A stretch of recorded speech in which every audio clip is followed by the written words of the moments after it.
Congress party operation Akarsh కు ధీటుగా గులాబీ పార్టీ యాక్షన్ ప్లాన్ ను రెడీ చేస్తుందా?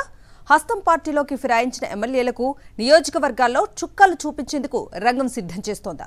పార్టీ క్యాడర్తోనే వారికి చెక్ పెట్టబోతోందా? బీఆర్ఎస్ ముఖ్య నేతలు రంగంలోకి దిగి ఏం చేయబోతున్నారు? పార్టీ మారిన ఎమ్మెల్యేల నియోజకవర్గాల్లో అసలు గులాబీ బాస్ వ్యూహం ఏంటి? Watch the story.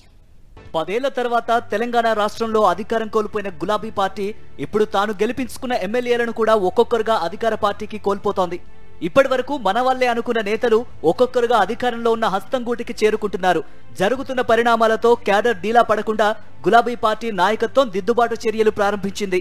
ఎమ్మెల్యేలతో పాటుగా నియోజకవర్గాల్లో క్యాడర్ చేజారకుండా వారికి భరోసా ఇవ్వడంతో పాటు ఆయా అసెంబ్లీ స్థానాల్లో ప్రత్యామ్నాయ నాయకత్వాన్ని తయారు చేస్తోంది. తొలి నుంచి ఉన్న నాయకులను ఇన్ఛార్జీలుగా నియమిస్తోంది. కాంగ్రెస్ పార్టీలోకి ఫిరాయించిన ఎమ్మెల్యేలను ఎక్కడికక్కడ ఎండగట్టేలా ప్లాన్ చేస్తోంది. సీనియర్లను ఆయా స్థానాల్లో బాధ్యతలు అప్పగించడంతో పాటు యువ నాయకత్వానికి అవకాశం ఇస్తోంది. ఉద్యమ కాలం నుంచి పార్టీని అంటిపెట్టుకుని ఉన్న వారిని, యువ నేతల్ని నియోజకవర్గాల్లో ఆల్టర్నేటివ్ లీడర్స్ గా తయారు చేస్తోంది.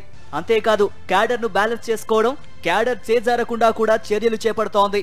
ఎమ్మెల్యేలు ఫిరాయించిన నియోజకవర్గాల్లో గతంలో పోటీ చేసి ఓడిన నాయకులు ఉన్నారు. ముఖ్యంగా ఈ మధ్య కాలంలో పార్టీ మారిన జగిత్యాల ఎమ్మెల్యే సంజయ్ కుమార్ కు ప్రత్యామ్నాయంగా అక్కడ పోటీ చేసి ఓడిన ఎమ్మెల్సీ రమణకు ఇన్ఛార్జ్ బాధ్యతలు అప్పగించారు. రోజువారీగా అక్కడ సమీక్షలు పెట్టడం, ప్రభుత్వం వైఫల్యాలు, ప్రజా సమస్యలపై పోరాటం చేసేలా వీరికి భరోసానివ్వాలని భావిస్తోంది. ఇప్పటికే 6 ఎమ్మెల్యేలు పార్టీ మారారు.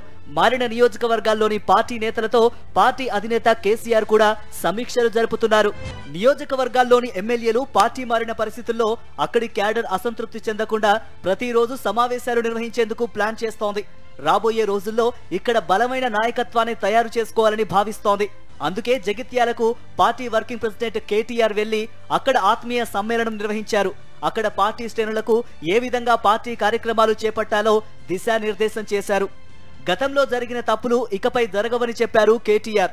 ఒకవైపు పార్టీ మారిన ఎమ్మెల్యేలపై చర్యలు తీసుకోవాలని పట్టుబట్టడంతో పాటు నియోజకవర్గాల్లో కొత్త నాయకత్వాన్ని తయారు చేసుకునేందుకు బీఆర్ఎస్ ప్లాన్ చేస్తోంది.